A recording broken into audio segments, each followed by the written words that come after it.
Buenas tardes.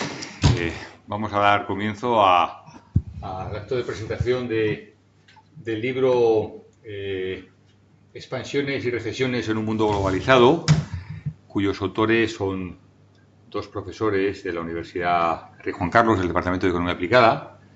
La presentación la va a hacer el profesor Miguel Ángel Alonso, y el otro autor es el profesor Huerta de Soto, que no ha podido. Estaba previsto que estuviera también con nosotros, pero que ha tenido dificultades en el último momento. Entonces la presentación la va a hacer Miguel Ángel, y después pues tenemos una charla, podemos tener un pequeño debate sobre los temas que vayan surgiendo. Perfecto. Tienes la palabra, Miguel Ángel. Gracias, decano. En primer lugar, agradecer la invitación a realizar esta presentación del libro Expansiones y recesiones en un mundo globalizado, aquí en el marco del Colegio de Economistas. Muchas gracias al profesor Pascual Fernández, decano, compañero y amigo de la Universidad Rey Juan Carlos. Y sin más prolegómenos voy a entrar en la presentación de este libro. En realidad, cuando en el verano del año 2016 se ponen en contacto conmigo de la editorial RBA para encargarme la redacción de esta obra, me surgen inmediatamente varias dudas, desafíos, yo diría también, porque se me encarga hablar sobre expansiones y recesiones en un mundo globalizado, en un mundo además financieramente globalizado. Y tenía que contar algo en aproximadamente unas 130, 140 páginas. Inmediatamente se me nubló la vista, ¿no? Porque dije, Dios, ¿qué puedo contar yo aquí? Digo, si empezamos a hablar ya de simplemente los episodios expansivos recesivos vividos en las últimas décadas, los más importantes, si empezamos a hablar de las causas de los ciclos económicos, si empezamos a hablar de qué factores pueden hacer que los ciclos económicos sean más duraderos a lo largo del tiempo, sean más persistentes, si empezamos a hablar de cómo las diferentes escuelas económicas, además de plantear los orígenes del ciclo, plantean soluciones, es decir, cómo solucionamos esto de los ciclos económicos, cómo evitamos los ciclos expansivos recesivos, sobre todo las recesiones, ¿no?, que a nadie gustan. Cómo ya no evitar, digamos, esos ciclos, sino cómo impedirlos, es decir, cómo actuar de manera preventiva, antes que de una manera reactiva, si queremos, utilizando términos médicos. Es decir, tantas y tantas preguntas que me surgían y decían, es imposible que yo pueda contar esto en 140 páginas.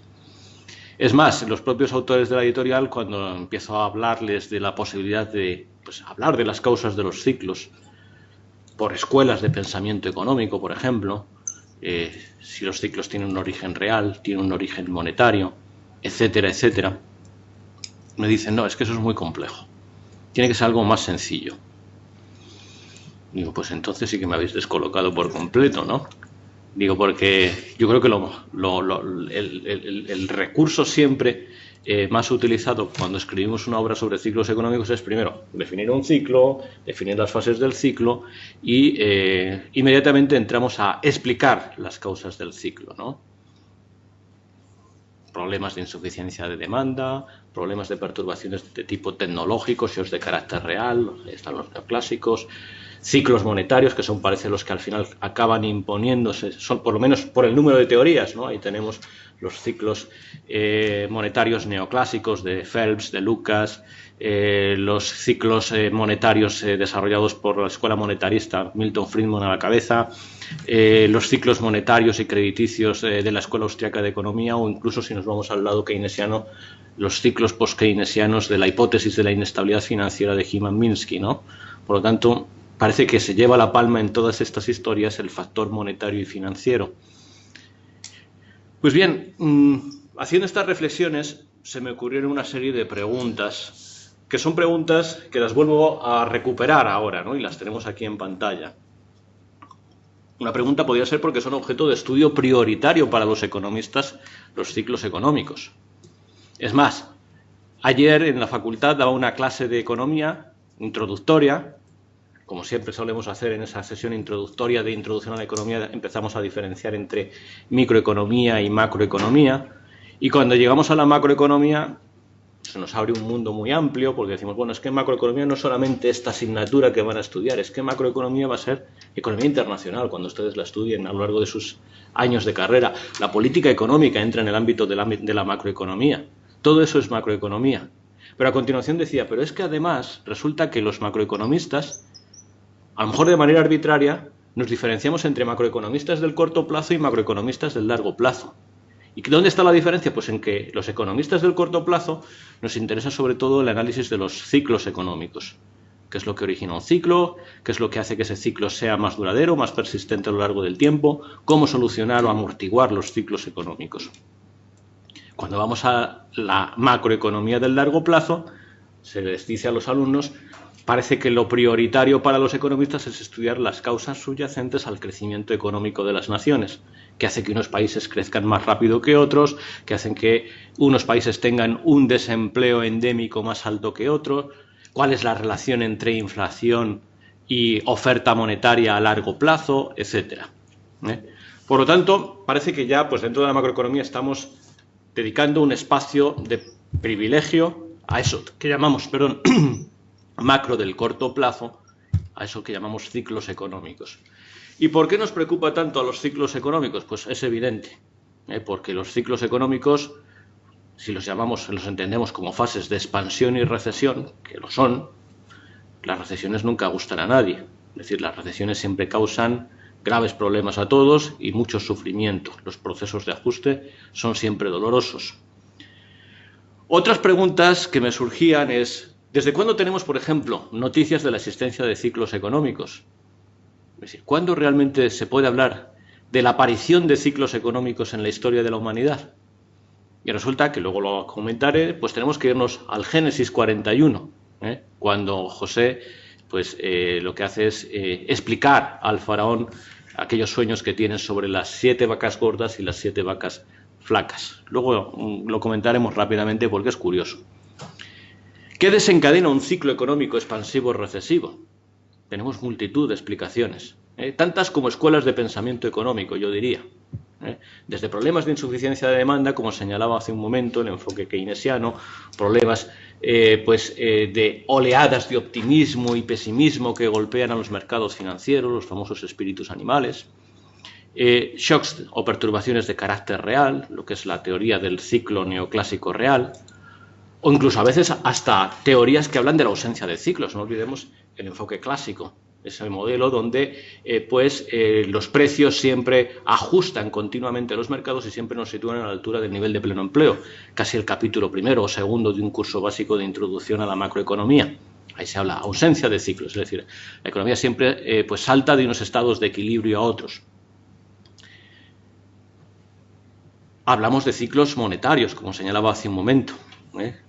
Phelps, Lucas, Friedman, todos los austriacos, incluso el propio Minsky.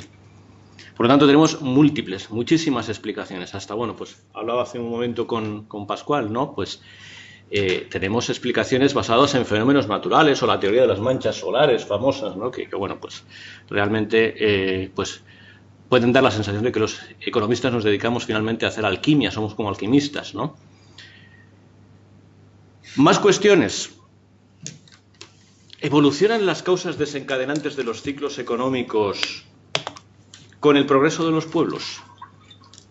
Yo diría que sí. Es decir, no es lo mismo el ciclo económico que ocasionaban las crecidas irregulares del río Nilo en el antiguo Egipto, cuando tenía que bañar las famosas tierras negras que se sitúan a ambos lados de las orillas del Nilo, ciclos que eran y que estaban vinculados fundamentalmente a factores naturales en una economía eminentemente agraria, a los factores que pueden originar un ciclo en el momento actual. Un ciclo que puede tener su origen perfectamente en los procesos de expansión crediticia o innovaciones financieras en un mundo donde la ingeniería financiera evoluciona espectacularmente. Otras preguntas que podrían surgir es cómo suprimir o estabilizar los ciclos de auge y recesión, cómo amortiguarlos. ¿Dejamos el peso a los gobiernos? ¿Son los gobiernos los que deben actuar con políticas anticíclicas?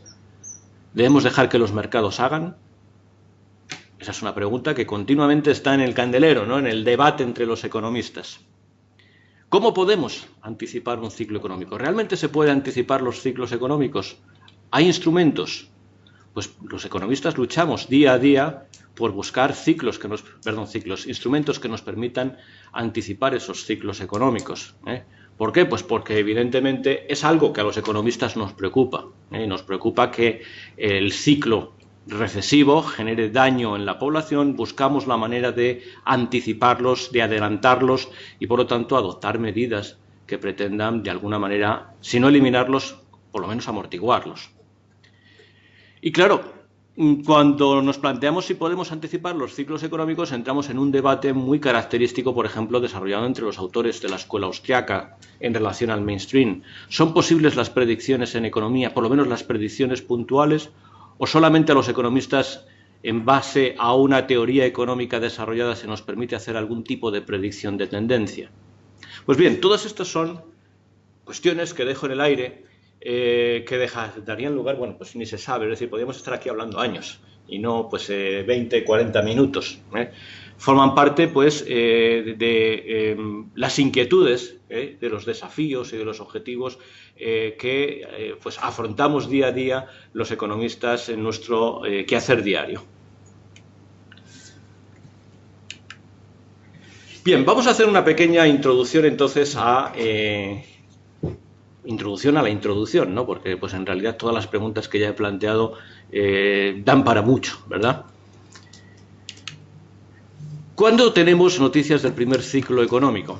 Pues nos vamos al Génesis 41, cuando José, un esclavo del antiguo Egipto, y después de haber interpretado los sueños de su carcelero, y también por recomendación del propio carcelero, se presenta ante el faraón y le dice: mira, dice, las 7 vacas gordas son 7 años de un ciclo expansivo sin precedentes, pero las vacas gordas acabarán devorando, las vacas flacas acabarán devorando a las vacas gordas. Las 7 vacas siguientes, las flacas, devorarían a las gordas y entraríamos entonces en una recesión.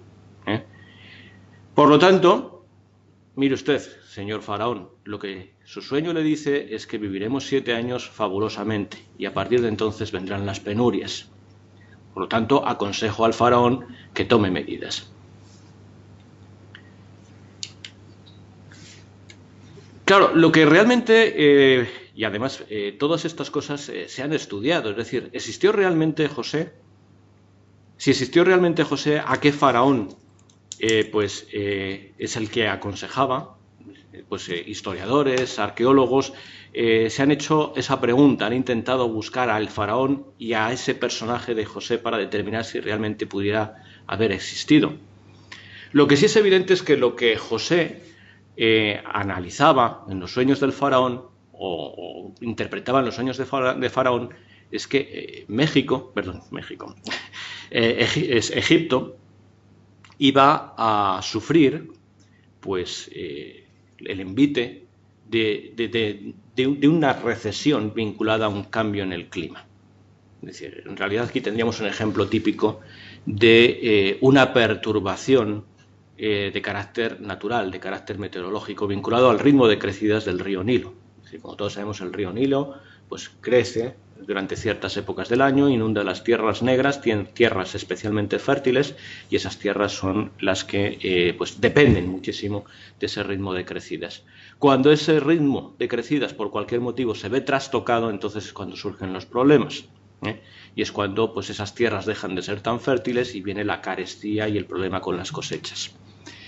Pues bien, lo que es interesante del pasaje de la Biblia es que José llegara a desarrollar una teoría del ciclo expansivo-recesivo y ofreciese soluciones al faraón. ¿Y cuál era esa solución? Pues le dijo: mire usted, señor faraón, guarde durante los 7 años de abundancia y luego reparta cuando falte.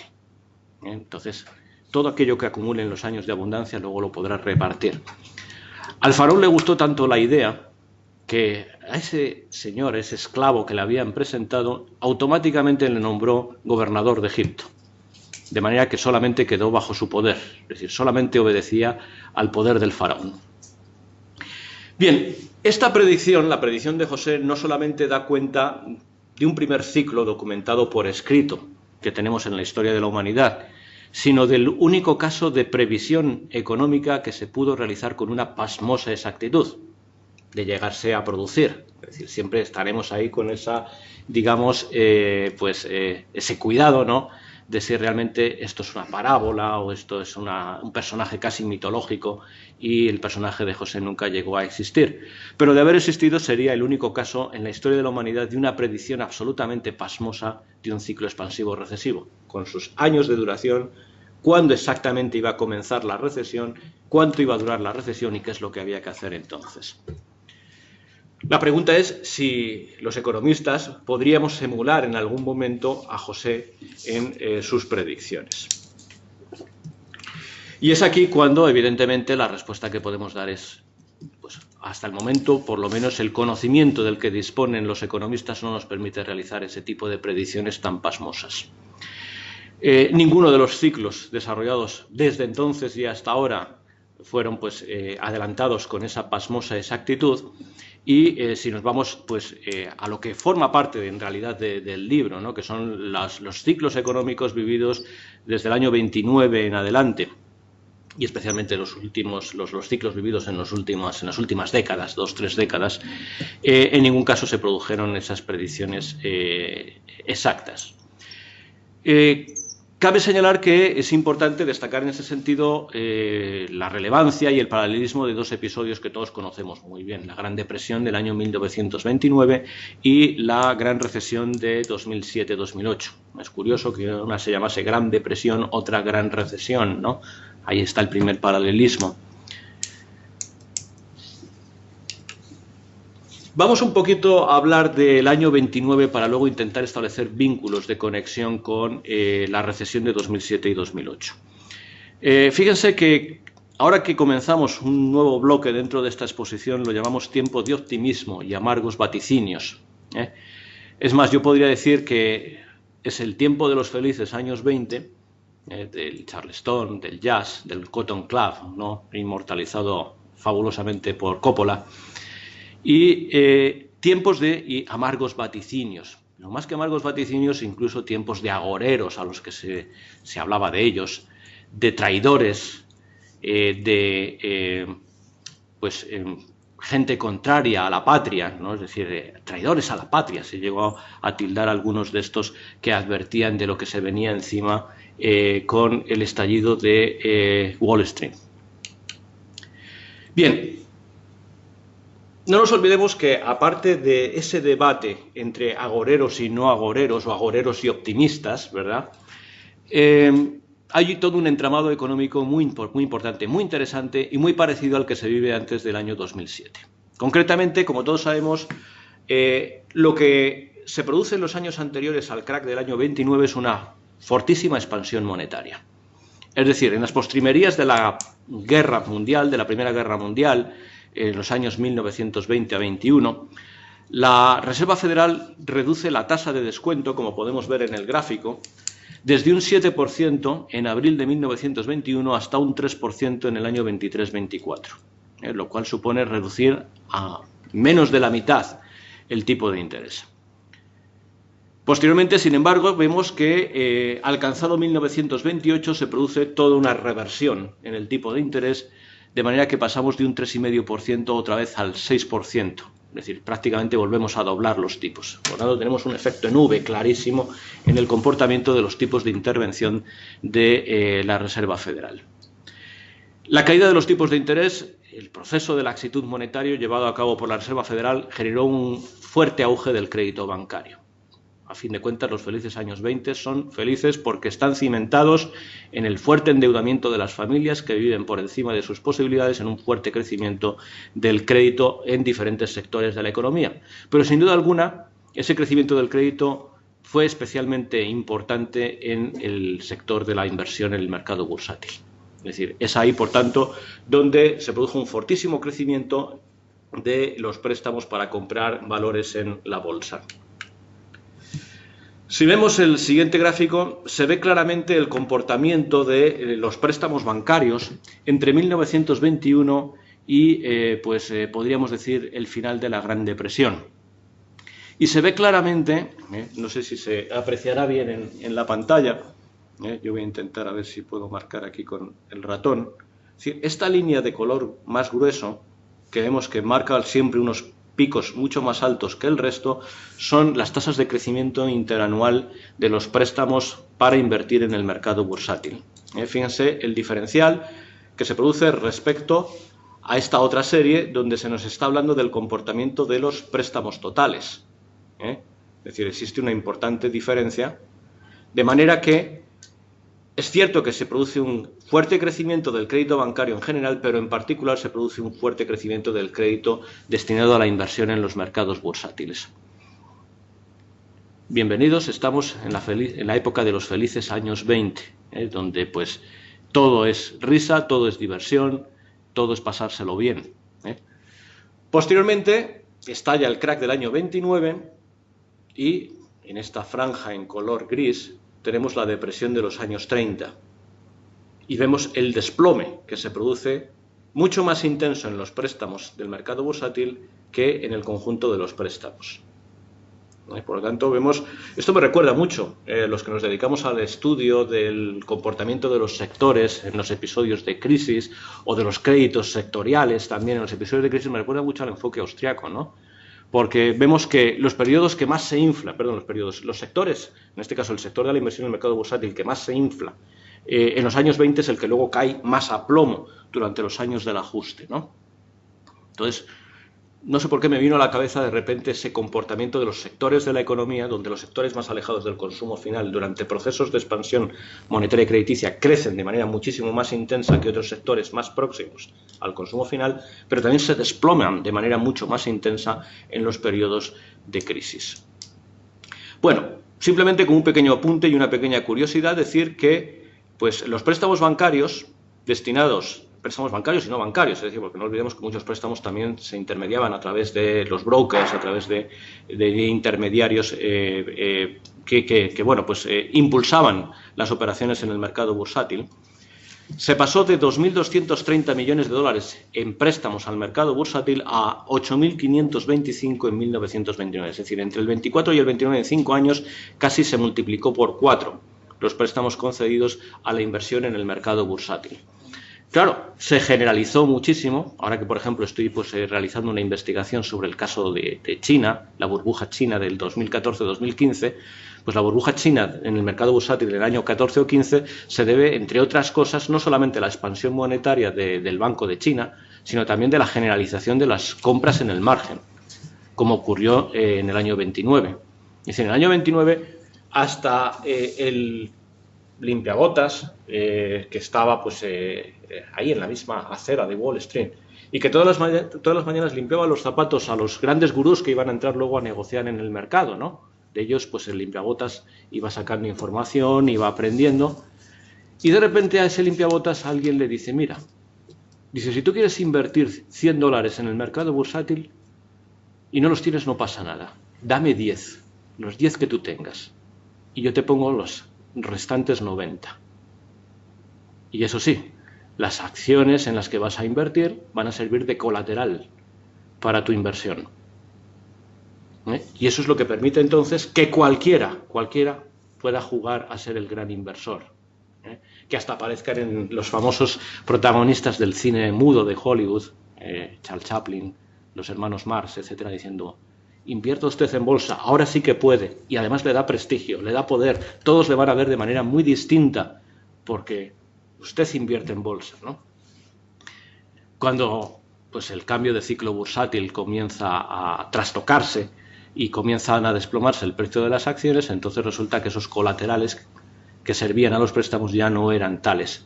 Y entonces resulta que estos señores que habían prestado al pequeño limpiabotas o a otros similares a él, le dicen, mira, tus acciones ya no valen lo que valían. Por lo tanto, ya no me sirve tu colateral, me tienes que adelantar dinero. Un margin call, que se dice, ¿no? Es decir, adelántame dinero y si no lo tienes, yo mañana mismo pongo a la venta tus acciones porque no estoy dispuesto a sufrir un riesgo que yo, que soy el que te he prestado el dinero, tengo que sufrir. Entonces, bueno, pues eso es lo que, por ejemplo, desencadenó que el jueves negro se convirtiese luego en viernes negro, es decir, la venta precisamente de esos corredores de bolsa que ante aquellos a los que se les requirió adelantar un colateral no lo pusieron. Inmediatamente al día siguiente vendieron masivamente, ¿no? Bueno, todo esto son cuestiones a lo mejor un tanto anecdóticas respecto a lo que quiero plantear. Bueno, estamos en los felices años 20, se compra todo a préstamo. Entran en las viviendas de los ciudadanos estadounidenses los primeros refrigeradores, las primeras radios, se compran los primeros coches, todos ellos a préstamo. Pero resulta que el préstamo se extiende también al mercado bursátil y eso es lo que va a inflar la burbuja. Es el tiempo de los felices años 20, el tiempo de las fiestas, del Cotton Club, como decíamos, y de los famosos artistas del cine mudo, un periodo dorado para Hollywood. En ese periodo donde todo es fiesta, donde pues yo diría que parece que abunda la riqueza, no una riqueza real, sino una riqueza adelantada en base a unos préstamos. Es decir, lo que se estaba haciendo era adelantar la riqueza que la sociedad americana iba a generar durante muchos años a través de esos préstamos. No existía una riqueza real que sustentase toda esa abundancia de unos ciudadanos que estaban viviendo a crédito. Pues bien, en una situación de bajos tipos de interés, de exceso de demanda de valores, el mercado bursátil inducido por el hecho de que se podía comprar a crédito, se produjo una burbuja bursátil, que muchos economistas no alcanzaron a prever. Uno de los casos más paradigmáticos fue Irving Fisher. Irving Fisher sabemos que era el gran gurú de aquella época, el gran profesor de la Universidad de Yale. Y pues era un personaje reconocido a nivel nacional e internacional. ¿Qué es lo que decía Irving Fisher? Pues me recuerda a lo que pasará posteriormente en los años previos a la crisis de 2007. Fisher decía, los ciclos son cosa del pasado. Estados Unidos ha entrado en una etapa de crecimiento sostenible, secular, permanente. ¿Apoyado en qué? En la revolución de las comunicaciones y en la producción industrial. Bueno, si hubiese sido en una base real, en una base económica real, pues efectivamente un crecimiento económico sustentado en una base económica real se puede decir que es un crecimiento que pues tiene aspiraciones de ser sostenible.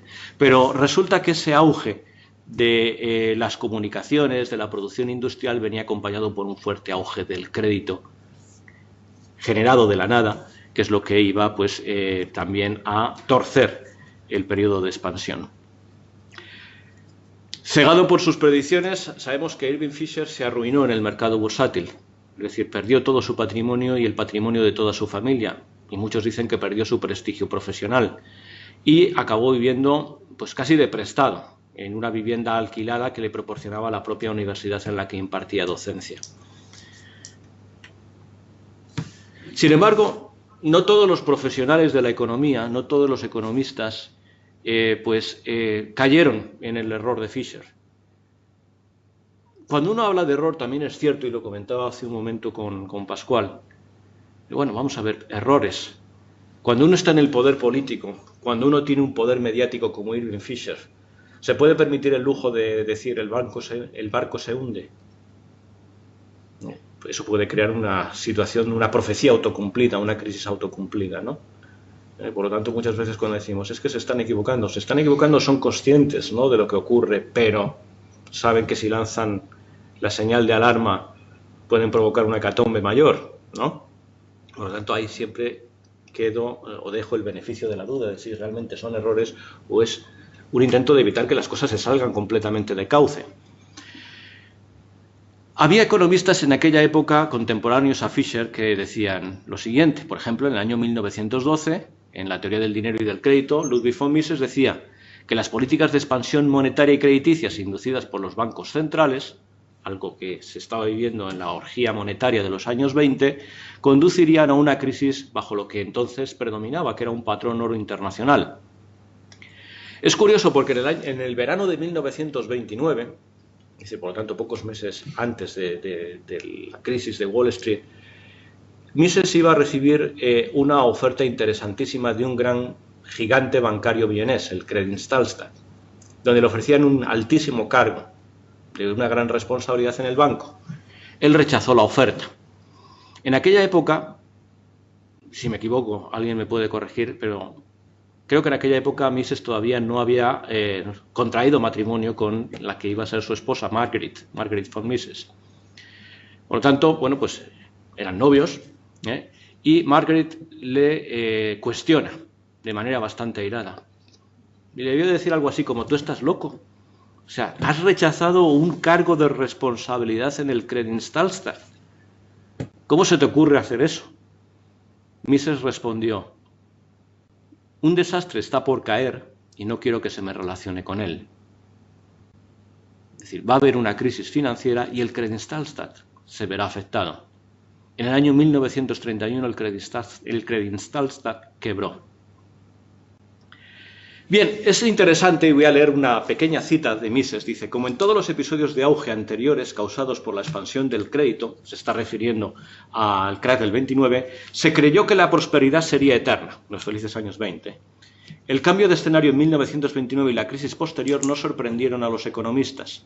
Dice: lo habían previsto, aunque no podían indicar el momento exacto. Es decir, Mises está hablando de la capacidad de los economistas para realizar predicciones de tendencia, pero no predicciones puntuales. Yo sé que algo está por venir, pero no sé decirte cuándo va a ser. Bien, no fue el único en lanzar señales de alarma. Voy a intentar ir un poquito más rápido por si me paso de tiempo. Por ejemplo, es curioso el caso de Roger Babson, que era un gurú financiero y un economista de la época, y que advirtió que una burbuja crediticia estaba a punto de estallar. En el año 29, en septiembre además, por lo tanto estamos hablando también un poquito antes del estallido de la burbuja de Wall Street, en un discurso pronunciado en la Conferencia Anual de Comercio de Massachusetts, cito textualmente, decía Babson: las fábricas cerrarán sus puertas y los trabajadores perderán su empleo. Se entrará en un círculo vicioso que desembocará en una depresión, en una gran depresión. Es decir, Babson estaba advirtiendo del problema financiero que se cernía sobre la confiada sociedad americana y de la repercusión en términos de economía real que ello iba a generar. ¿Qué ocurrió? Pues algo parecido a lo que ocurrió antes de 2007, donde pues de repente algunos empezamos a hablar de que algo estaba empezando a descarrilar y se nos decía que éramos antipatriotas, ¿no? Babson fue desacreditado y tachado de pesimista. Concretamente, el Chicago Tribune y el New York Times emprendían una campaña de desprestigio, a raíz de esa cita, a raíz de esas declaraciones de Babson, campaña de desprestigio en la que varios economistas rechazaron el pesimismo de Babson y dudaron de su patriotismo, es decir, le llamaron antipatriota, agorero, hasta traidor. Qué curioso que entre esos economistas llegó a participar el propio Irving Fisher, en un artículo que tiene una cita muy conocida por todos. Es aquella cita en la que dice el señor Fisher: el mercado de valores americano ha alcanzado como una elevada meseta en estos momentos y no está previsto que se produzca una caída de 50 o 60 puntos básicos en las cotizaciones, que es lo que pronostican los agoreros, ¿no? Bien, eso es lo que decía, Fisher en esa campaña de artículos, todos lanzados para desprestigiar a Roger Babson. Posteriormente, cuando vino la hecatombe, Babson recuperó el prestigio que le habían hecho perder.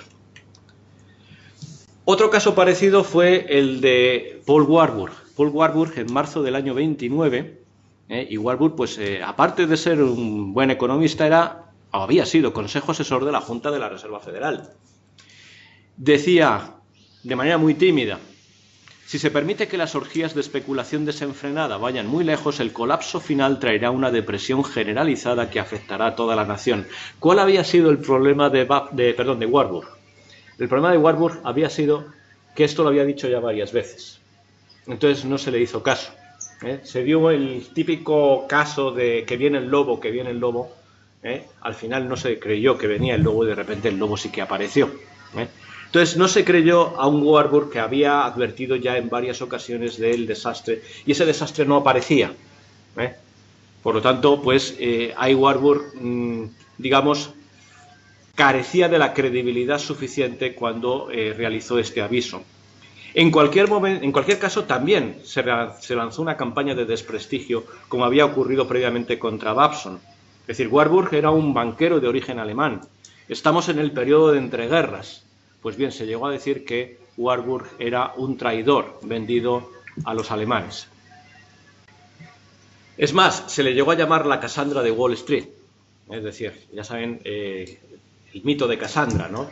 Casandra, pues la sacerdotisa de Apolo, en su momento advertía a los defensores de Troya de que Troya caería bajo la invasión de los griegos. Y nadie la hizo caso porque las murallas de Troya eran tan altas que eran inexpugnables. Por lo tanto, cada vez que Casandra advertía de que Troya caería, todos se reían de ella. Pues bien, dijeron entonces que Warburg era como una especie de Casandra en Wall Street. Al final, después de todas estas advertencias, fíjense el contraste de imágenes, ¿no? Veíamos hace un momento los bailes, los coches, la radio, el jazz, el Cotton Club. Ahora tenemos las Hoovervilles, que se instalaron por todo el país en honor al presidente Hoover, a quien se tildaba de responsable por no haber hecho lo suficiente para evitar la crisis, y los comedores sociales. Bien, la historia se repite. Vamos entonces al periodo que antecede al año 2007. Fíjense la caída de tipos de interés en forma de V que se produce en los años 20 y luego el ascenso que marca el inicio del crack de Wall Street. Pues algo parecido ocurrió en el periodo que va desde 2001 hasta 2007. Es decir, la crisis de las tecnológicas, los atentados de las Torres Gemelas en el 11 de septiembre, llevaron a la Reserva Federal a realizar una muy agresiva política de expansión monetaria. De hecho, el tipo de los fondos federales cayó desde el 6,25% en el año 2001 a, como vemos en pantalla, el 1%. Y además se mantuvo en ese 1% durante 2 años, en 2003 y 2004.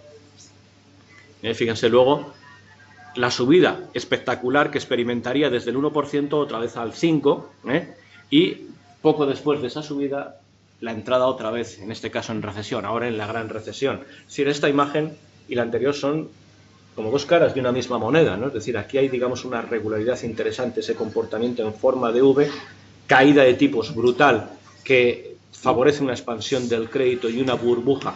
Entonces, en el sector bursátil, en nuestra época, en 2007, en el sector inmobiliario, y posteriormente la ruptura de la burbuja con una agresiva subida de tipos de interés.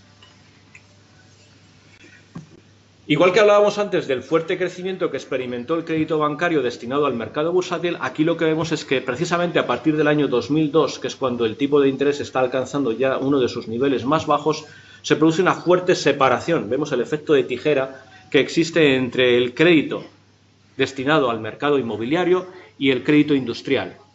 Es decir, es indudable que se aceleró en los años de los bajos tipos de interés el crédito destinado al sector inmobiliario, y ahí es donde entonces se originó la burbuja. Es decir, aquí pues el caso de Wall Street en el año 29, el caso del mercado inmobiliario en el año 2007 da cuenta perfectamente del efecto Cantillon. Depende de hacia dónde se canalice el dinero, allí generaremos una burbuja. Es decir, el dinero no es neutral, el dinero no tiene un impacto igualitario en todos los sectores de la economía. El dinero realmente alimenta unos sectores en relación a otros dependiendo de hacia dónde se dirija prioritariamente ese dinero de nueva creación que se está generando. Y vemos cómo una expansión crediticia en el año 29 alimenta una burbuja bursátil y, sin embargo, en el año 2007 una expansión crediticia alimenta una burbuja, pero en el mercado inmobiliario. Bien, de nuevo surgen los debates de no pasa nada, ojo que viene algo duro, como había ocurrido en el año 29. Y aquí vuelvo a lanzar otra vez esa idea que planteaba antes, es decir, ese beneficio de la duda de, evidentemente, un gobernador de la Reserva Federal, un presidente de la Reserva Federal no puede ir diciendo, ojo que nos vamos a pegar una torta y bien fuerte, porque la torta se produce al día siguiente, ¿no? Pero es cierto que Alan Greenspan, pues en el año 97, es decir, estamos retrotrayéndonos en el tiempo, en pleno proceso de la formación de la burbuja .com, aseguraba que la economía había entrado en una etapa de crecimiento sostenible sin parangón. ¿A qué nos recuerda eso? a lo que decía en su momento Irving Fisher. La economía había entrado en una etapa de crecimiento secular apoyada, decíamos, en las comunicaciones y en la producción industrial. Las comunicaciones en aquella época, la radio, el incipiente cine, el teléfono, etcétera, ¿no? Y, sin embargo, Greenspan decía, estamos entrando en un crecimiento sin parangón, presumiblemente sostenible, apoyado en la revolución de Internet. Es decir, había una nueva revolución tecnológica. En aquella época, en el año 29, eran las comunicaciones, ahora era Internet. Vemos el paralelismo, ¿no? Y no solamente rebatía la posibilidad de que Estados Unidos estuviese viviendo una etapa de crecimiento insostenible alimentada por un fuerte auge del crédito bancario generado de la nada, sino que, además, veía que era improbable que se formase una burbuja en el sector de las tecnológicas. ¿A qué nos recuerda esto también? A las famosas declaraciones de Irving Fisher. La bolsa ha alcanzado una meseta permanentemente elevada y no esperamos que se vaya a producir una caída como pronostican los agoreros. Pues de alguna forma aquí nos estaba diciendo Greenspan, no tenemos una burbuja, no se pronostica que va a haber una burbuja, aquí no va a haber ninguna ruptura de ninguna burbuja. Pues bien, ahí tenemos ese paralelismo de ideas, ¿no?, que señalaba y que ya he adelantado. Fisher en el año 29 decía, los ciclos son cosa del pasado. Estamos apoyados en un crecimiento basado en la revolución de las comunicaciones y la producción industrial. Décadas después, Greenspan decía, la economía mundial ha entrado en una etapa de crecimiento sin parangón impulsada por la revolución de Internet. A continuación, Fisher nos decía, los precios de las acciones han alcanzado un nivel elevado permanente, esa meseta permanentemente alta. No creo que vaya a producirse una caída de 50 o 60 enteros, como dicen los bajistas, los agoreros. Décadas después, Greenspan decía, es muy improbable que llegue a formarse una burbuja en el sector de las empresas tecnológicas. A pesar de estos, entre comillas, errores de predicción, o vamos a poner también, vamos a crear ese beneficio de la duda, ¿no?, intentos de no generar una situación de pánico en los mercados, siguió arraigando la idea, esa idea de que los ciclos eran cosa del pasado, ¿no? Curiosamente, podemos ver pues que después del estallido de las .com, numerosos economistas siguieron haciendo declaraciones del tipo los ciclos económicos ya están fuera del vocabulario de los economistas. Por ejemplo, en el discurso ante la Asociación Económica Americana en el año 2003, el profesor Lucas decía el problema central de la prevención de las depresiones ya está resuelto. Y sin embargo, pues vimos lo que se vivió pues poco tiempo después, 4 o 5 años después, entramos en lo que tildamos como una gran recesión, pero que podría haber pasado por depresión. 3 años después, antes del inicio de la crisis subprime, estamos hablando por tanto del año 2006, el profesor Bernanke se felicitaba por la solidez de la economía americana y de su sector inmobiliario, y aseguraba, una vez estalló la crisis en 2007, que los fundamentales de la economía norteamericana eran muy sólidos y que la crisis sería temporal, unos pocos meses. Ni qué decir tiene, no sé si voy bien, si... Un poquito de tiempo. ¿Puedo avanzar un poquito más? No creo que me quede ya mucho más. Jean-Claude Trichet decía en el año 2007 algo parecido, ¿no? Es decir, cuando se hablaba de la posibilidad de que Estados Unidos, la crisis estadounidense, golpease, salpicase a Europa, Trichet decía que la zona euro no iba a sufrir los embates de la crisis americana porque, pues, afortunadamente, nuestras exportaciones e inversiones dependían mucho del dinamismo de los mercados emergentes, unos mercados que estaban pues mostrando un gran dinamismo, ¿no?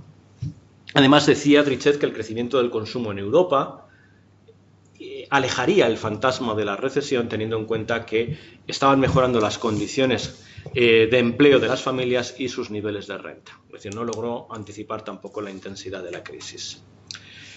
¿Permanecieron los economistas ajenos, todos los economistas ajenos a la burbuja del año 2007 y a la gran recesión? Pues, por ejemplo, en el año 2004, y estamos hablando de los Warburg, de los Babson, de los años 20, Mark Thornton decía que los bajos tipos de interés que había generado la Reserva Federal, el propio Greenspan estaba ya advirtiendo de que podían llegar a subir, podían revertir. Y una reversión de los tipos de interés, decía Thornton, podía desencadenar una reversión en el mercado de la vivienda. Estamos hablando del año 2004. Desafortunadamente, decía Thornton, esta exposición perjudicará a los propietarios Y el mayor problema podría afectar al contribuyente, quien podrá verse obligado a rescatar a los bancos que se han embarcado en prácticas de préstamo irresponsables. Algo parecido planteaba Peter Schiff, el presidente del Euro-Pacific Capital. Decía, el problema de Estados Unidos es que se está generando demasiado consumo y demasiado préstamo, y no se genera tanta producción y tanto ahorro. Posteriormente señalaba, lo que va a suceder es que el consumidor va a dejar de consumir. Estamos hablando de 2006, por lo tanto antes del inicio, vamos a decir, de las hostilidades, por decirlo de alguna forma, ¿no? Es que el consumidor va a dejar de consumir y va a comenzar a recomponer sus ahorros, teniendo en cuenta el endeudamiento en el que ha incurrido, el sobreendeudamiento en el que ha incurrido. Sobre todo cuando vea que su patrimonio neto se evapora, es decir, cuando su riqueza sustentada en la vivienda comienza a desplomarse. Dice, claro, cuando el consumo representa el 70% de la economía estadounidense, no se puede hacer frente a esos desequilibrios si no es con una recesión. Posteriormente, en diciembre de 2006, en Fox, en la cadena Fox, decía el señor Schiff, dice, vamos a ver que tanto el gobierno como los prestamistas restablecen los estándares de préstamos, es decir, van a abandonar esas políticas de alegría, de laxitud crediticia, se va a endurecer el acceso al crédito y en ese momento los elevados precios inmobiliarios tenderán a desplomarse como así ocurrió. Bien, respecto del caso español, esto lo vamos a pasar por alto. Hay un artículo excelente que yo manejaba en el año 2005 del profesor Lorenzo Bernaldo de Quirós, donde hablaba de una crisis austriaca, es decir, hacia una crisis austriaca. Y realmente, si alguien tiene interés en manejar este artículo, porque no es fácil de conseguir, yo afortunadamente soy previsor, guardo estos artículos que marcan en mí, dejan una huella, y los voy guardando, ¿no? Entonces este artículo lo tengo desde el año 2005. Entonces, por ahorrar un poquito de tiempo, no extenderme mucho más, si alguien lo quiere, se lo puedo pasar, porque hay párrafos, que ahora no voy a mencionar, que son realmente espectaculares acerca de lo que finalmente ocurrió en España. Bien, concluyo. Ya hemos visto el problema de que los economistas aparentemente no nos ponemos de acuerdo. Cuando parece ser que entramos en una fase de burbuja, unos dicen que sí, otros dicen que no. Cuando entramos en una recesión, se nos puede decir esta recesión es corta porque los fundamentales son buenos, otros dicen no, ojo, que aunque los fundamentales sean buenos, resulta que aquí hay un problema de exceso de endeudamiento y cualquier shock puede provocar que esto se venga abajo. Los economistas al final desearíamos poder trabajar con una bola de cristal, para poder anticipar los ciclos económicos, para poder decir con seguridad, ojo, esto no es una burbuja, esto es sólido, ojo, esto no es una recesión, si es una recesión, es de corta duración, es de poca duración, ¿qué debemos hacer para evitar esas situaciones? Desde tiempos ya muy remotos, los economistas trabajan sobre la posibilidad de crear indicadores que permitan adelantar los ciclos económicos. Esto es lo que lleva ocurriendo desde hace décadas en Estados Unidos, a través de iniciativas desarrolladas primero por las autoridades públicas estadounidenses, a través del National Bureau of Economic Research, posteriormente el Departamento de Comercio de Estados Unidos, actualmente, porque todas esas labores iniciadas por el National Bureau of Economic Research o el Departamento de Comercio pasaron a la iniciativa privada, todo eso se privatizó. Actualmente es el Conference Board quien desarrolla un índice de indicadores adelantados. Pero, sin duda alguna, hay nombres muy memorables en el estudio o en el intento de estudiar y de anticipar los ciclos económicos, como son los casos de Wesley Mitchell, Arthur Burns, Geoffrey Moore, Julius Siskin, etc., ¿no? Todos ellos trabajando en su momento en el NBR o en el Departamento de Comercio. Actualmente, insisto, es una agencia privada de Conference Board quien mantiene este indicador de compuesto, ¿no? o índice compuesto de indicadores adelantados. Y hay hasta 10 puntos donde hay elementos importantes a destacar, por ejemplo, los nuevos pedidos de bienes de capital, lo que estaría muy relacionado, por ejemplo, con la explicación austríaca de los ciclos económicos. La vivienda, el sector de la vivienda, me parece también muy importante hacer un seguimiento de posibles burbujas en el mercado inmobiliario, como también es importante hacer un seguimiento de las posibles burbujas en los mercados bursátiles. Por eso el punto 7 del indicador es el índice de precios de las acciones, del Standard & Poor's 500. Hay un indicador que es hacer un seguimiento también del índice adelantado del crédito. Me parece un paso muy importante, el crédito, es decir, los auges del crédito como elemento que alimenta y forma burbujas. El diferencial de tipos de interés, que no es una forma también de, más que de reconocer que la política monetaria puede jugar un papel muy importante. El diferencial de tipos de interés, la pendiente de curva de rendimientos, se amplía muchísimo en las fases expansivas del ciclo, en las fases que podemos tildar de burbuja, y curiosamente cuando esa curva de rendimientos tiende a contraerse, o incluso por casualidad y durante cierto periodo de tiempo muy breve, y de alguna forma saltándonos todos los elementos razonables de la teoría económica, los tipos a corto pasan a estar por encima de los tipos a largo, un tipo a 3 meses pasa a estar por encima de los tipos a 10 años, justo es en ese momento cuando con un margen de 2-3 trimestres de antelación se nos está marcando la entrada de Estados Unidos en recesión, ¿no? Por lo tanto, el diferencial de tipos de interés juega una baza muy importante. Yo estoy trabajando muchísimo ahora mismo en este tema. Pero probablemente se nos quedan muchas cosas en el candelero, es decir, podríamos añadir más variables. ¿Qué pasa con el endeudamiento? Bueno, sí, cuando hay un proceso de expansión crediticia, de sobreexpansión del crédito, podemos pensar que puede haber un proceso de sobreendeudamiento también, ¿no? El nivel de endeudamiento es esencial. Es decir, el sobreendeudamiento de los agentes en la economía puede trastocar una fase de auge y llevarnos a lo más profundo de una recesión. ¿Qué ocurre con el ahorro? Sobre todo, ¿cuál es la relación entre ahorro y préstamo? Es decir, estamos hablando de una expansión crediticia no sustentada en una acumulación de riqueza real previa, de ahorro real previo. Estamos hablando de generación de dinero fiduciario sin más, de dinero creado de la nada.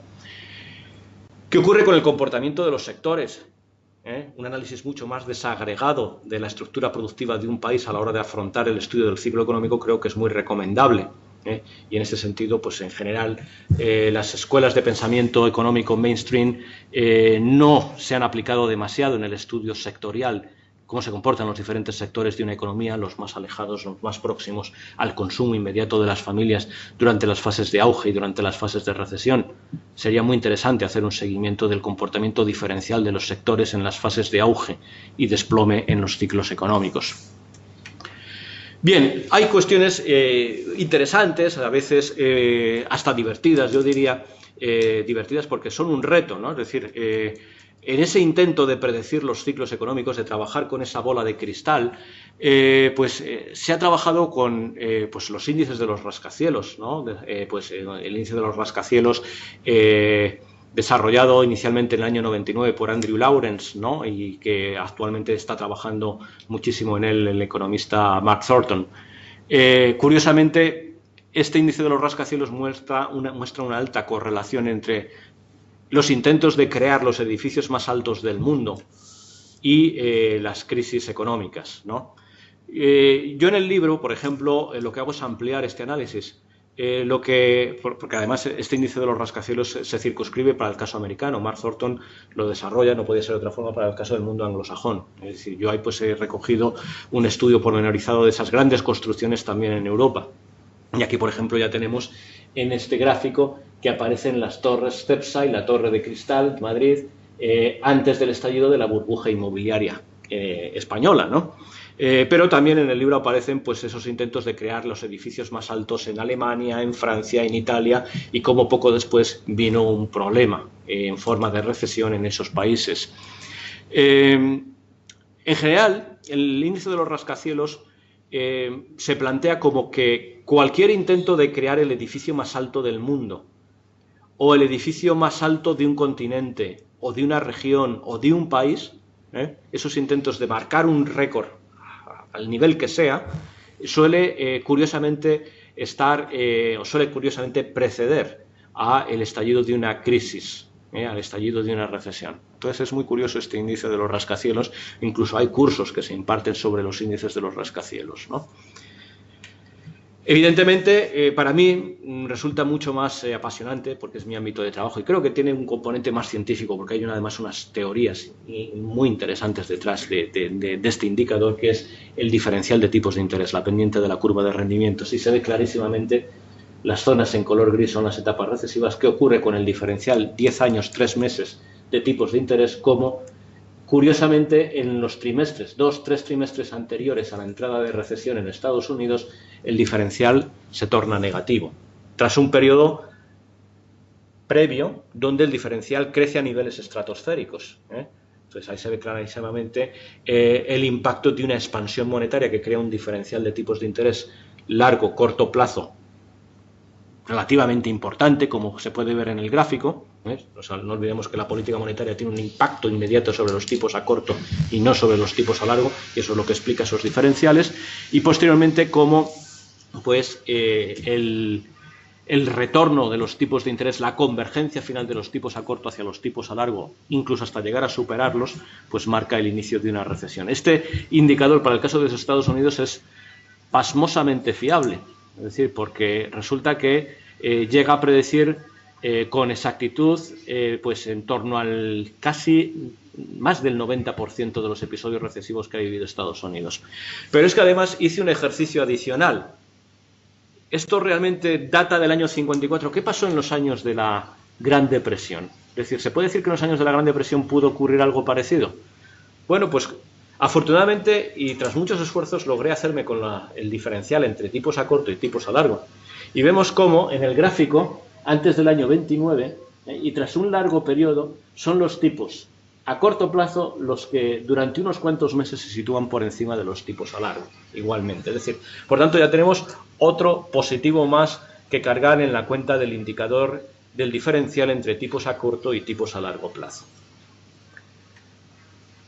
Y por no decir, ya para terminar, que en el caso europeo siempre podemos acudir al ciclo estadounidense. El ciclo estadounidense vemos claramente cómo antecede al ciclo europeo. Es decir, un crecimiento o una expansión cíclica en Estados Unidos es seguida unos cuantos meses después por una expansión cíclica en Europa y viceversa. Y nada más, con esto pues he intentado lanzar digamos una serie de ideas, de cuestiones para la reflexión. Son cuestiones, la inmensa mayoría de ellas contenidas en el libro, un libro que bueno pues como ven a pesar de que se me encargó que fuese destinado a un consumo de masas, pues plantea un conjunto de cuestiones técnicas que yo me he esforzado porque fuesen realmente asimilables por cualquier tipo de lector. Eso es lo que me costó tremendamente, es decir, eso es lo que supuso que un libro de 150 páginas me llevase casi 5 meses.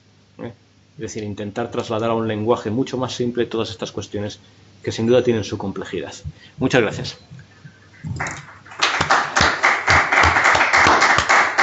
Bien, si les parece, vamos a hacer un pequeño debate. También tenemos pues, más de una docena de personas, no sé en este momento, porque los que se conectan por streaming van entrando y saliendo dependiendo de sus posibilidades, pero también les vamos a dar la oportunidad de si quieren hacer alguna pregunta a través de la web, también nos pueden llegar. Yo, si me permites, por empezar por animar un poco el debate, la discusión, me parece muy interesante el libro que has escrito y el tema que tratas. Yo creo que el tema de los ciclos es muy interesante y el tema, aquí hay muchas cuestiones de reflexión interesantes. Quizá la primera era la última pregunta con la que terminabas, ¿no? Tu relación de cuestiones, ¿no? Los economistas tenemos capacidad de hacer predicciones adecuadas, somos capaces de anticipar razonablemente qué es lo que va a ocurrir, lo podemos hacer, tenemos instrumentos para hacer esto, la ciencia económica nos permite poder manejar adecuadamente esta cuestión, que es muy relevante, evidentemente, ¿no? Porque la planificación, que al final es la cuestión básica de la que estamos hablando, ¿no? Bueno, es un elemento absolutamente esencial, ¿no? En el mundo en el que vivimos, es esencial para las empresas, es esencial para la administración, es esencial para todos, ¿no? Tenemos que estar permanentemente mirando qué es lo que puede ocurrir en el futuro y preparándonos para estar en las mejores condiciones para poder resolver estas cuestiones. Bueno, ya si somos capaces de acertar con esa actitud exactamente que luego va a ocurrir, eso ya es la bomba, ¿no? Bueno, yo desde luego pienso que sí, que tenemos capacidad para hacerlo, sobre todo los buenos economistas, claro, no sé si me atrevo a incluirme dentro de ese grupo. Los buenos economistas tienen capacidad para hacer esto y hay muchos ejemplos que yo creo que podemos trasladar a esta cuestión, ¿no? Otra cosa es efectivamente tener una capacidad para ser capaz de predecir el momento exacto en el que va a ocurrir un suceso, sobre todo cuando el suceso es tan importante pues como la última crisis que hemos vivido, ¿no? Ha tenido un impacto, pues, por ejemplo, en nuestro país tenemos que irnos a una guerra, ¿no? Para visualizar una situación que ha generado unos problemas económicos tan importantes como los que hemos tenido, ¿no? Afortunadamente no en víctimas, pero sí en víctimas económicas. Por seguir un poquito... yo no estoy muy seguro de si comparto tus argumentos sobre si Irving Fisher era un mal predictor o no, si Mises sí lo era, si Barbour...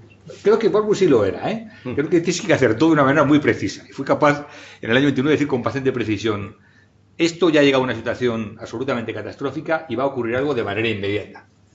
Pero claro, cuando Mises en el año 1912 predice que es lo que va a ocurrir y tarda 17 años, ¿realmente anticipa el problema? ¿Lo anticipa? ¿O lo anticipa como anticipa? Yo creo que los economistas no somos como los médicos, ¿no? Pero de alguna manera, ante un problema, no sé, ante esta situación grave, esto es como si un médico te dice: estás comiendo demasiados alimentos que te van a hacer que te suba el colesterol, pero eso tarda 25 años o 17 años en producirse, ¿no? El médico ha acertado su predicción, o el médico que acepta de verdad es el que te ve en ese momento y dice: mira, te ocurre esto y te va a pasar esto de manera inmediata, ¿no? Y te va a dar un infarto mañana, ¿no? No quiero hablar de temas... Fisher, si me permites, yo creo que hizo una predicción estupenda que se ha cumplido de una manera... Vamos, estamos viviendo desde los años 20 para acá un periodo de auge económico como no ha vivido la economía mundial, clarísimamente fundamentado además en lo que él decía, ¿no? En la industrialización, en el desarrollo de las telecomunicaciones. Es evidente que se equivocó monstruosamente en su predicción en el corto plazo y le costó su fortuna personal, o sea, ¿no? La prueba de ello, ¿no? Fisher, a mí me parece que es un economista estupendo, ¿no? Hizo desarrollos en el mundo de la estadística, de la econometría, muy interesantes, muy importantes. Schumpeter decía de él que era el economista más importante de su momento, porque Schumpeter era un economista también de mucho prestigio, ¿no? No sé, ¿qué opinas de esto? Vale. No sé si vamos... Podemos hacer más intervenciones si queréis, o si os parece, o empezamos con... empezamos con... Sí, empezamos con... Bueno, pues ahí en lo que me planteas dos elementos importantes, ¿no?, a tener en cuenta. El primero de ellos es sobre la capacidad de predecir, ¿no? Y por otro lado sobre las predicciones de Ludwig von Mises. Yo como economista considero que no se nos está vedado a los economistas la posibilidad de realizar predicciones. Lo que no podemos es hacer predicciones puntuales. Es decir, no podemos decir va a ocurrir una crisis en el año 28 o va a ocurrir una crisis en el año 29. ¿Por qué? Pues porque para poder realizar predicciones con exactitud debemos de ser capaces de prever lo que va a ocurrir desde el momento en el que hago la predicción hasta que ese acontecimiento suceda. Debemos ser conscientes de que durante ese periodo pueden surgir una serie de cosas que no están a mi alcance, es decir, de una información que todavía no se ha creado, no se ha generado y está por crear. En consecuencia, cuando yo hago mi predicción, debo de ser consciente de que esa predicción está coja. ¿Por qué? Porque me falta la información de aquello que va a ocurrir desde el punto en el que estoy haciendo la predicción hasta el momento en el que digo que va a ocurrir algo, ¿no? Es decir, falta información para realizar ese tipo de predicciones que yo llamo puntuales, ¿no? Que significa que no puedo realizar una predicción de ni en cuánto va a caer el Producto Interior Bruto, un 3, un 4, un 3,78%, ni cuándo se va a producir una caída del Producto Interior Bruto, o cuándo vamos a entrar en una recesión, en qué día, en qué año, en qué día y en qué minuto. Evidentemente, bueno, si fuésemos capaces de hacer eso, yo creo que dominaríamos el mundo, ¿no? Ahora bien, lo que sí considero que podemos hacer es realizar predicciones de tendencia, que era lo que muy bien sabían hacer los economistas, por ejemplo, de la escuela austríaca, el caso de Mises. Cuando decimos que en el año 1912 Mises advertía que la expansión monetaria y crediticia bajo un sistema de patrón oro finalmente generaría graves problemas, no estaba diciendo, ojo, una crisis se va a producir, lo que estaba diciendo es, ojo, que estamos bajo un patrón oro Y bajo un patrón oro, lo que no se puede hacer es crear dinero fiduciario. Es decir, lo que no puedo hacer es crear dinero no respaldado por un patrón dinero mercancía. Y en el momento en el que haga eso, evidentemente voy a reventar este sistema. Y por lo tanto, pues originaría una crisis financiera. ¿Que cuándo? Puede ser ahora o puede ser dentro de 20 años. Es decir, todo dependerá de la prisa que se den en crear dinero, ¿no? De la prisa en la que se den en generar esos medios fiduciarios no respaldados por un patrón dinero mercancía. Entonces, eso es básicamente lo que decía Mises en el 12, ¿no? Es decir, vamos a ver, estamos bajo un patrón oro, y bajo un patrón oro hay que cumplir una serie de reglas de una manera seria, estricta. Y estaba viendo que pues, esas reglas podían dejar de ser cumplidas, podían ser vulneradas. En ese momento, entonces, es cuando entra el economista para decir, ojo, que si se da este escenario, se crea el clima para que algo venga. Esa es la predicción de tendencia, ¿no? Va a haber algo, no sabemos cuándo. ¿Por qué yo sé que va a haber algo? Porque se están rompiendo las reglas del juego, ¿no? Esa sería un poco la idea. Por tanto, no compartiría esa idea de que Mises fuese una suerte de Warburg, ¿no? Que advertía de una crisis, no se producía al poco tiempo otra vez otra crisis, no se producía hasta que le llegaron a llamar, como sabemos, ¿no? La Cassandra de Wall Street. No me consta que Mises realmente se equivocara en sus predicciones en ningún momento, no me consta. A lo mejor me equivoco, alguien me puede sacar del error, pero no me consta. Porque además es que Mises no jugó, vamos a decir, a una fatal arrogancia de intentar predecir con exactitud algo que no se nos está permitido, ¿no? Esa fatal arrogancia de decir, vamos a ver, entramos en recesión, si aquí rompemos las reglas del juego, vamos a durar 5 años. Dentro de 5 años, preparaos, que viene algo. Eso sería una predicción puntual que no se nos permite. Ahora bien, si se nos permite decir, ojo, que algo va a venir, o corregimos o algo vendrá. ¿Cuándo? No somos dioses. Vendrá, ¿no? Bueno, pues yo creo que en mi respuesta iban un poco implícitas la respuesta a las dos preguntas, ¿no? Por favor. Tenemos un micrófono, te digo para que nos puedan oír. No, ahí, vaya. Pues, acércate, por favor. Sí. Te digo para que te puedan oír los que están escuchándonos. Sí. Muy bien. Nada, no pasa nada, yo creo que... Bueno, pues muchas gracias por la interesante presentación, doctor Alonso, profesor Alonso. Yo quería preguntarle algo que, claro, que es evidente ante una presentación de los ciclos. Y una vez vistos los ciclos pasados, la pregunta es, no tanto, es decir, y teniendo en cuenta que son las tendencias lo que se nos está permitido ahora mismo, digamos, analizar. Desde las predicciones de tendencia que decimos, ¿no? Desde su punto de vista, teniendo en cuenta los factores de diferencia crediticia, o sea, me refiero de diferencia de tipos, a cortos de la pendiente de la curva, teniendo en cuenta también la situación de la demanda, y teniendo en cuenta también el crédito, ¿se aventuraría usted a decirnos en qué fase podemos estar? ¿Una fase madura del ciclo de crecimiento? ¿En una fase mediana? Una pregunta difícil, No solo difícil, sino imposible de contestar, yo diría, ¿no? Es decir, porque volvemos a lo mismo. Falta una información que está por ser generada todavía para poder realizar algún tipo de predicción medianamente seria. Por mi parte, no me atrevería a decir ahora mismo que estamos fuera, estamos dentro, vamos a caer, vamos a salir. Hay que hacer un seguimiento de ciertas variables. Y esas variables son las que me pueden dar alguna pista de hacia dónde vamos, el diferencial de tipo de interés.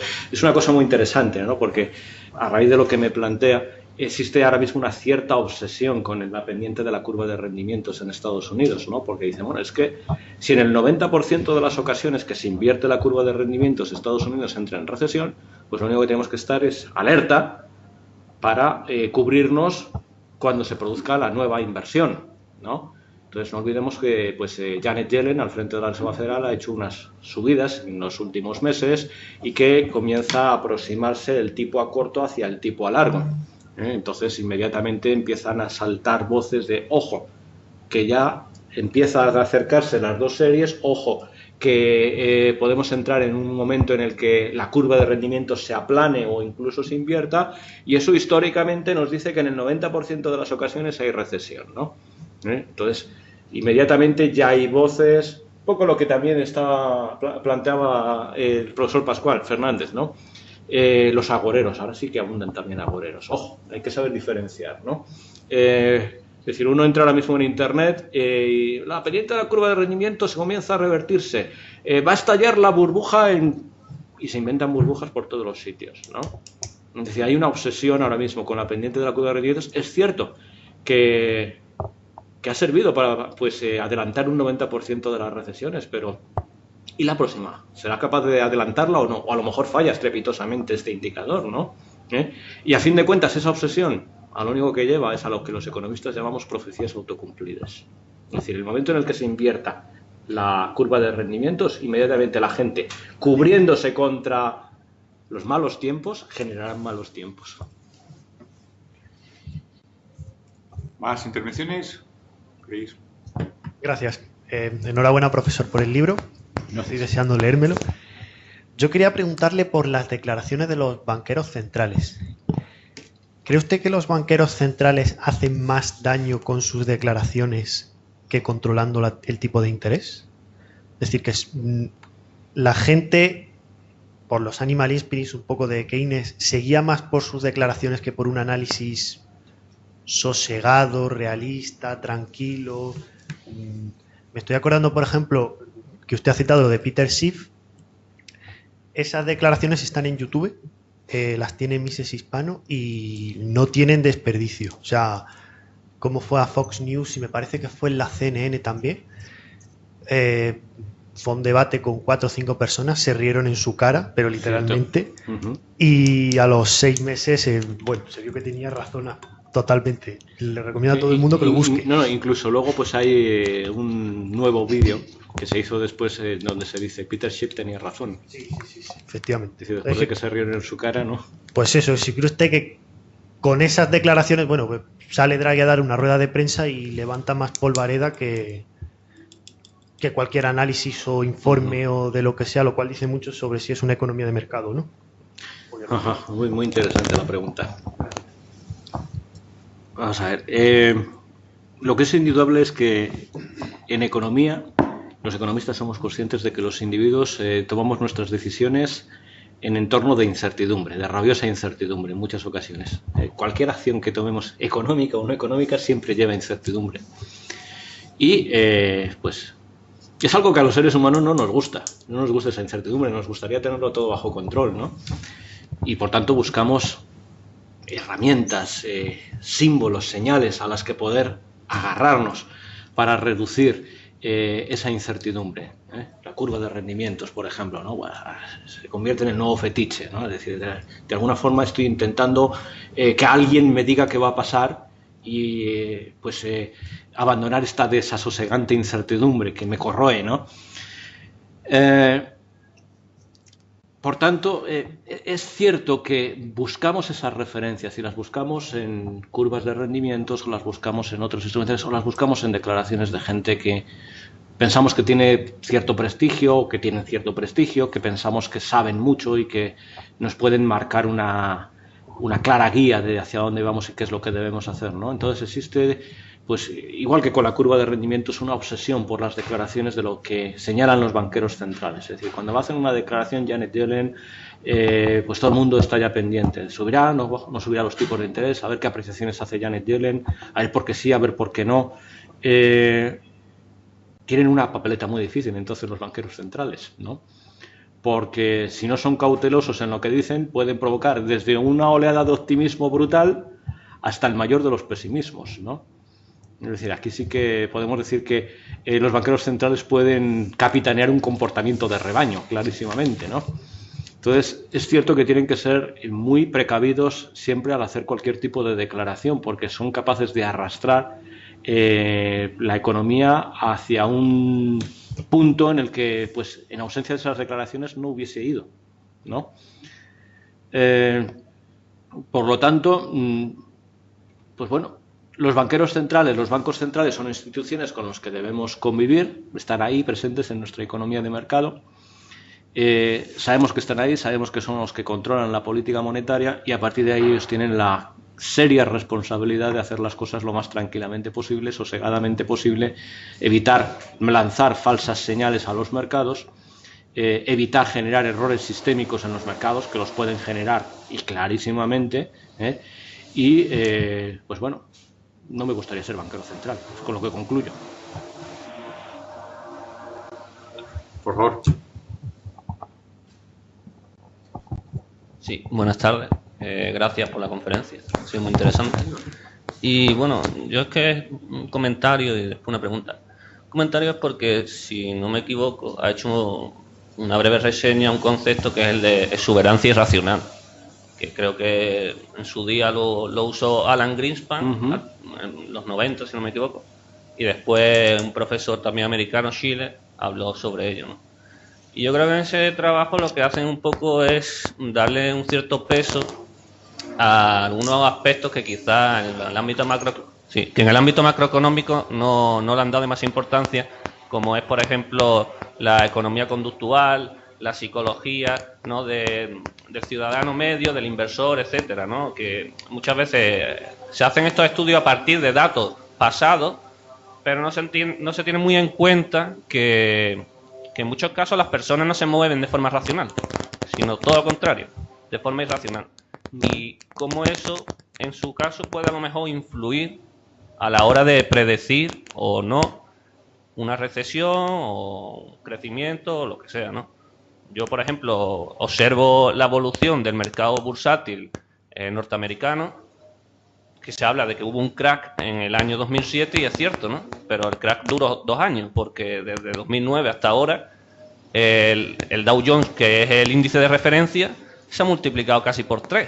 Entonces, yo no sé si eso tiene algo que ver con que a lo mejor la gente o los inversores se comportan de una forma irracional porque se dejan guiar por otro tipo de conceptos, no tan técnicos, sino, ¿sabes?, de economía conductual.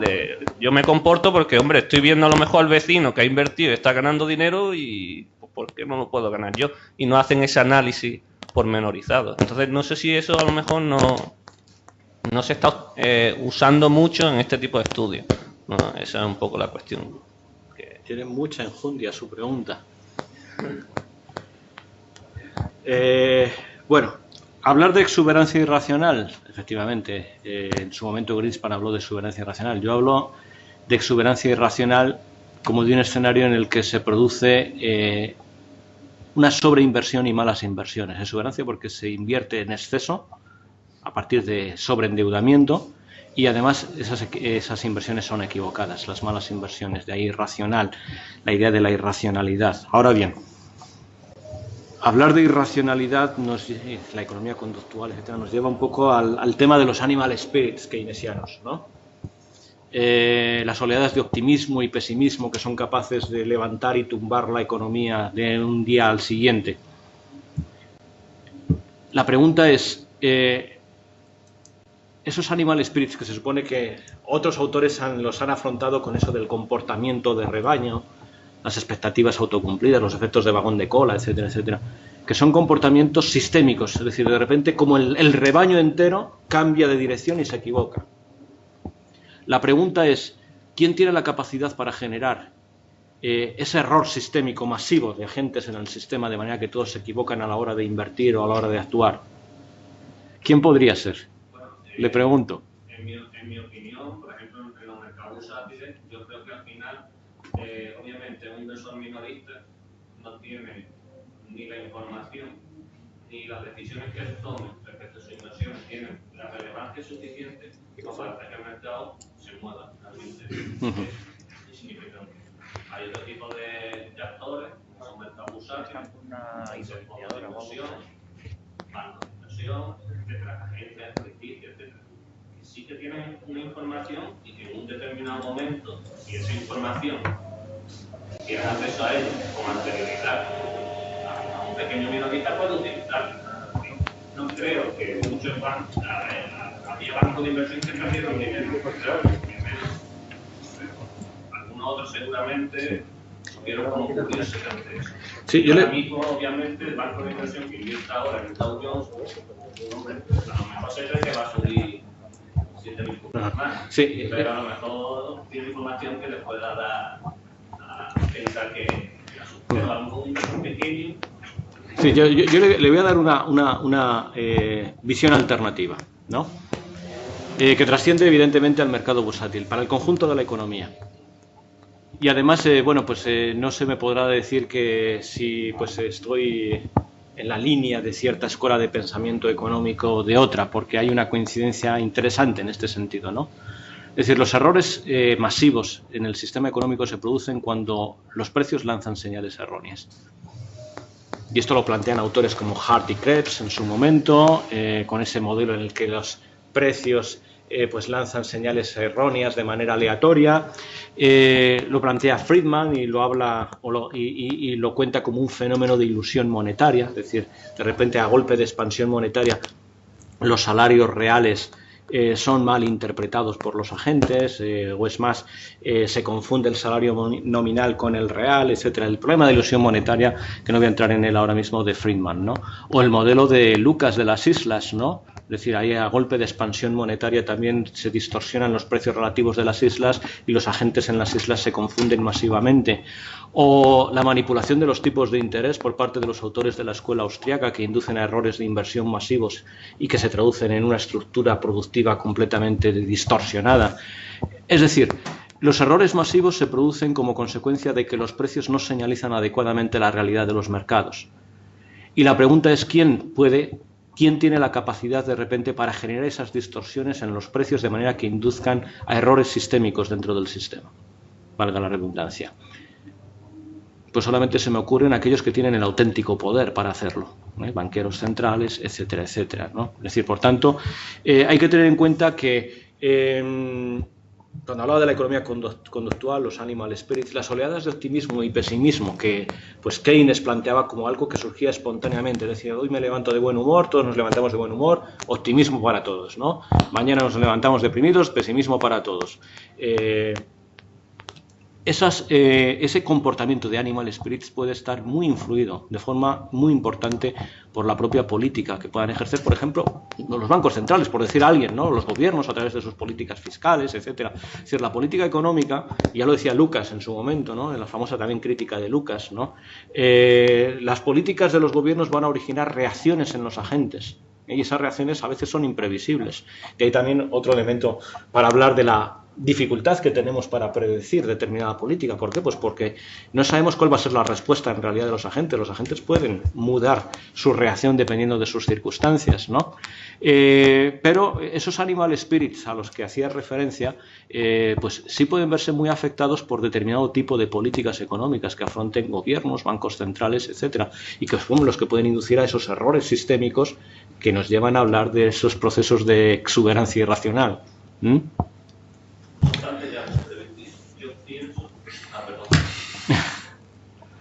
Tenemos que terminar, si me permiten. Hemos programado, vamos a hacerlo un poquito más corto incluso, pero podemos seguir charlando aquí, si les parece, pero tenemos que cortar la emisión. No quiero terminar la charla, ¿no? Pero sí tenemos que terminar con el streaming. Sí, perfecto. Muy bien, muchas gracias a todos. Muchas gracias.